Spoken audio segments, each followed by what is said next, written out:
Find out who says lights, camera, action, and let's make some magic with this morning's guest. Coming up next on Carolina People.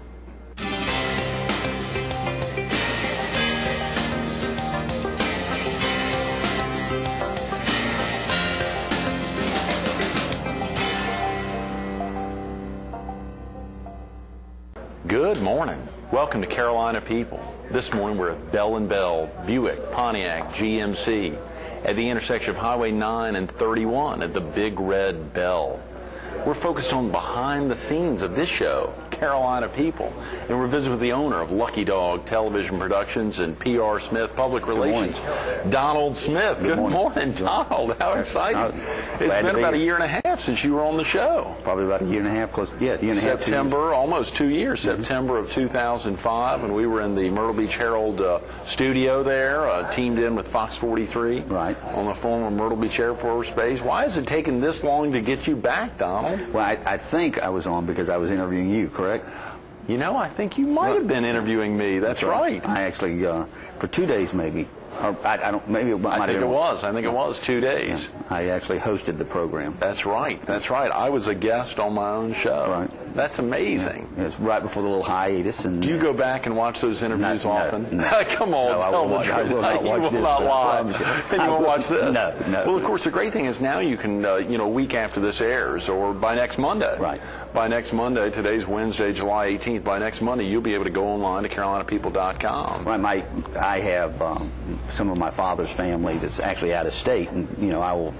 They would be disappointed, even though I don't want to watch it. They would want to watch it. They're out in California and Kansas City and stuff, so they'll have an opportunity to go online and see it. Yeah. The great thing is, I saw the other day, if you go in and Google Carolina People as 2 words, you get about 80 million results. CarolinaPeople.com is #1 in the world. I mean, it's a tremendous vehicle there to get the word out. And of course, for some of the guests, tomorrow and the next day, Joe Paschal, Lieutenant Colonel Paschal of the U.S. Marine Corps, will be with us. And the excitement is this weekend he's heading back to Iraq. So he'll literally be able to go online next week along with the general there with him in Iraq, or make sure, I'm sure his general will want to make sure he didn't say anything off color there, but the opportunity to really get the word out worldwide. Right, the web so people back there. It's really, really unbelievable what's available out there, and then what Carolina People is taking advantage of it. Right, I mean, it's, because the program is such that there's the guest.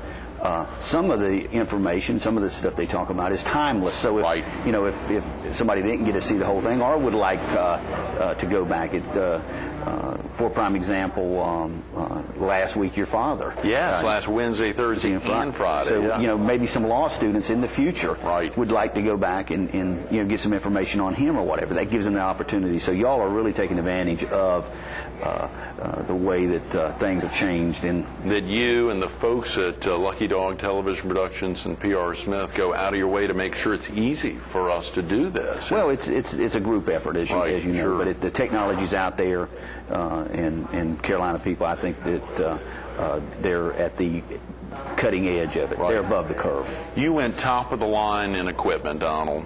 And a few years ago, you updated everything, soup to nuts. I mean, even these fancy little lavalier mics, I don't know if viewers can see these, the difference between when we were even 6 months ago, when we were at location Johnny Rockets there at Broadway at the Beach, and you have a difficulty at times. So, but you've been updating constantly over the years. Right. We totally went digital a few years ago. For the purpose of the future, and if I may, you opened up a kind of a behind-the-scenes thing about the microphones. For prime example, Johnny Rockets, and that was one reason that we decided to go ahead and make the move with the lapels that we have now, because of all the ambient noise and the decision that being Myrtle Beach Herald's the major sponsor of the program, and we try to go on location to their advertisers.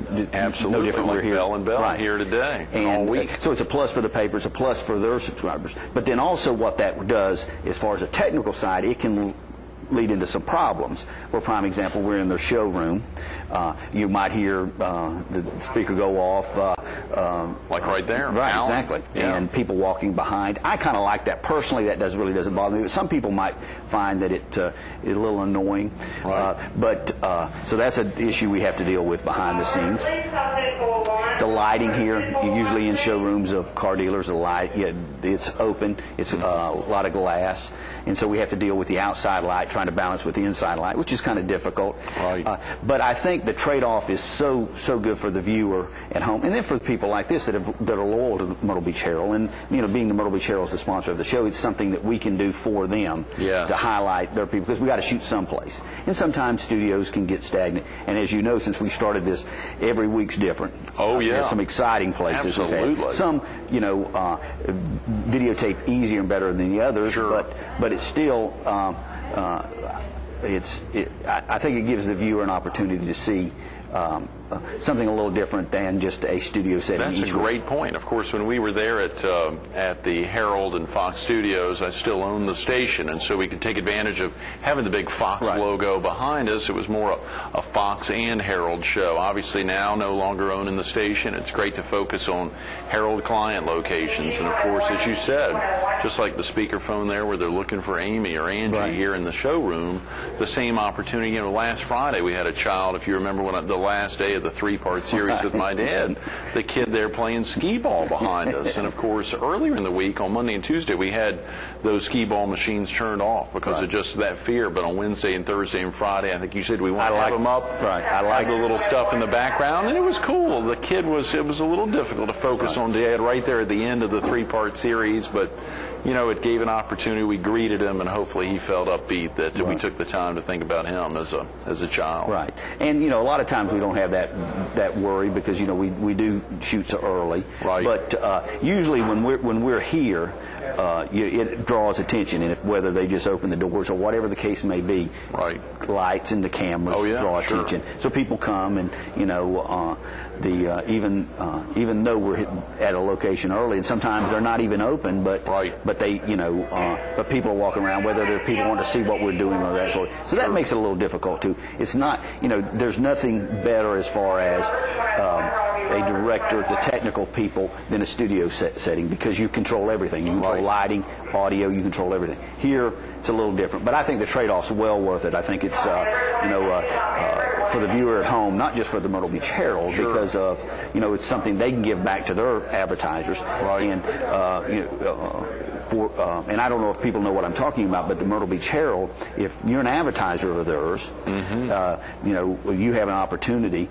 at no cost that we go to your location just as a perk of being an advertiser. Sure, there's certain there's certain needs financially. We want those advertisers to be long-term advertiser folks that spend on a good basis. Right. But absolutely, it opens the doors for lots of advertisers. So I think it's a plus for the Herald, and I think the people at home enjoy it. It's just not a stagnant studio. Right. I'm so glad you highlight those things. Speaking about the Herald, and that's special about the Herald, but what about P.R. Smith and Lucky Dog, Donald? Y'all are doing a lot these days, and we enjoyed the golf tournament this past weekend that P.R. Smith helped to arrange, which was very exciting up there at Barefoot Resort. Yeah, for the sheriff. Lucky Dog all about? Okay, two different companies. We'll talk about Lucky Dog a little bit. And we produce this program, and we also produce another program called River Talk. Talk. It airs on a different channel at 8 o'clock. Right, where folks could tune in about 30 minutes of Banana Jack. Jack Murphy, or the CW. CW now. Hard to get used to for me saying CW. I know. I'll be honest, I don't even like that. I don't know where they came up with that. CBS, Warner Brothers. Warner Brothers, but it's the CW. This place is pretty active at 7 a.m. Donald. Hear these people? They're really going strong at Bell and Bell here at the. And I got a great story about this place. Big I'll Red tell Bell. you when I finish the thought, but. We do another program, and it's similar to this program also in the fact that it's we deal with local issues basically, and where, for a prime example, the host of that program, Jack Murphy, Banana Jack, had been on the radio for I think 18 years or something here locally, and recently was let go, and they've got a syndicated show.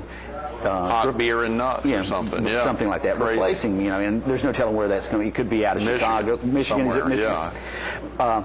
That's why I think that River Talk, Carolina People, and the Myrtle Beach Herald are so important, because they deal with local issues. Oh, yeah.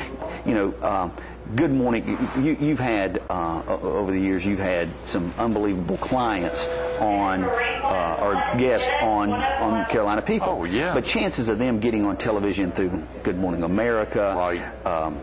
Today Show, you know, it's slim and none. Right, sure. What it does, it gives a local person that has something to talk about. You know, a local fundraiser for the American Heart Association, sure, for a prime example. absolutely. You know, they might have somebody there on a national level, but this is where your local dollars are being spent, right. and it's the local people talking about it. It's the local people raising money. You're highlighting them. Where some media is getting away from the local, I think that the market's stronger than ever for it. And there's a need out there and a place. Another example, the Myrtle Beach Herald, and I'll brag on it a little bit. Last week, I think the article was written 2 or 3 weeks right, ago, right. but it was about that the county council, the chairman had canceled the meetings in July. Right. And Myrtle Beach Herald, they had a reporter, Paul Gable, did a story, and he found out that it's a state law, you have to meet at least once a month. Council members got, from my understanding of it, and through my public relations, my PR firm, sure. you know, a few people call me, that got some interest started in the council, but they read that article. Right. Wasn't broke in the daily papers. Wasn't done on the news. It was done in the local weekly newspaper, Myrtle Beach Herald. You got it. And they said, well, if it's illegal, we don't want, you know, if it's a state law, we don't want to do it. They called a special meeting to, so they would be legal, right, would sure. do it right. And that was done from that local newspaper. Absolutely. Myrtle Beach Herald's done a number of articles, been the first to break news. I mean, a bunch. Sure. What's still on the newsstands right now on the front page is the piece about Barry Landreth. Right. As you know, the guy, the Herald unearthed it. At the guy very who was beginning. the pavilion developer, and everyone was catch-up. Sun News, everyone was catch-up after that. And it's difficult for a weekly, as you know. A daily can pound an issue for 6 days before a weekly has a chance to get back in there and touch the subject. But at the same time, the readership level there is very intense because they can read it all week long. Right. Yeah. And it's almost unheard of that a weekly breaks a story to those degrees above a daily. Right. And you know, and I'm not saying anything about the daily. They have their places. Star but if you're News. wanting local news, about local, because no different than River Talk, this program, the Myrtle Beach Herald, you know, is it 6 different highlight? I mean, you know, Veteran of the Week. Yeah, it's 4 or 5 now a week. Okay. That's right. The Veteran of the Week, the Public Servant of the Week, right. the Public Safety Profile, of course, the Herald Subscriber Profile. Now every week a Realtor of the Week. You know, Kent Strobel was with us yesterday. Our the broker in charge of Herald Real Estate. Yeah, Herald Real Estate's kicking off. And please thank Banana Jack when you see him for giving me some exposure not long ago when I was on River Talk last Tuesday, I believe. Very exciting, the opportunity for me to be here with you and with our viewers every morning on Fox. But of course, the opportunity to get on another station, as you said, to really get into local issues. And please thank HTC for me. Those folks are crackerjack. All they do to support that show, and that is localism to the hilt. Right. Well, in HTC 11, well, we're going in the 12th year now. When we approached them 12 years ago about doing a local program, they bought into, this is what we need to do. Oh, yeah. And no different than the Herald, you know, because it ties in perfectly with the Herald because of local, being local. Right. And I think it's just a service that a lot of people, such as radio stations, are getting away from, just going with the national, because it's cheaper, they make more revenue, and it's a commitment from the Herald, from HTC and stuff to say, no, we're going, if you're a church and you're going to have a bake sale and we can help, let's help. Absolutely. If there's veterans in this area that have fought for this country and so we need to highlight them, it's revenue. So y'all have done really, really well. We're just glad to be a part of it, Lucky Dog. Yeah. And we do a number of things with Lucky Dog. That's right. Lucky Dog's a lot more than just River Talk and Carolina People.